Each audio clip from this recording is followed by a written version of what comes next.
በሙሉ 70 ዓመተ ምህረት እዚህ እንዳለሁኝ ኢየሩሳሌም ወስደኛል። ከኢየሩሳሌም ድሪቶ ለብሼ እሄዳለሁ። ኢየሩሳሌም ስደርስ ዘበኛው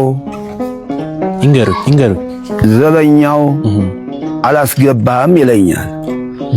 ምን ነው ያልኩት እንደሆነ የኢትዮጵያ ሰዎች አይገቡም፣ ሊገቡም አልተፈቀደላቸው ይለኛል። ምን ነው የኢትዮጵያ ሰዎች ኢየሩሳሌም የማይገቡት ያልኩት እንደሆነ እምነት አጉድለዋል፣ ቅርስ ሽጠዋል ይላል። እኔ ከዚያ ሁሉ የለውበትም ያልክ እንደው ኢትዮጵያ አይደለህ ይለኛል። ኢትዮጵያማ ኢትዮጵያ ነኝ ይለዋለሁ።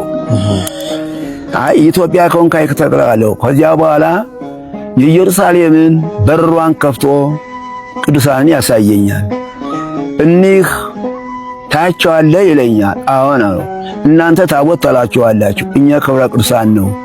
እናንተ ብትሸጧቸው፣ እናንተ ብትለውጧቸው፣ እናንተ ብትክዷቸው ክብራቸው የጎደለ አይደለም፣ ግን የኢትዮጵያ በረከት ስለጎደለ በጣም ያሳዝናል ይለኛል።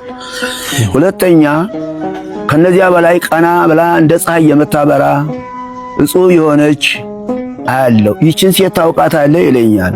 አላውቃትም ያልኩት ነው። እችማ የዓለም መድኃኒት ወላዲተ አምላክ ነው ይለኛል። ይህንን እንዳለኝ ወላዲተ አምላክ እሷን እያየው ወደኛ ትመጣለች። ወይድ ይገባል ብላ ዘበኛውን ትከለክለዋለች። ምንም አልተከራከረም። በሩን ይከፍትልኛል። ወደ ኢየሩሳሌም ገባ ብዬ ልፍ እንዳልኩኝ መጥቶ ዘበኛው ይህ የሚመጣው ዘመን እንዴት ነው ብሎ ይጠይቀኛል።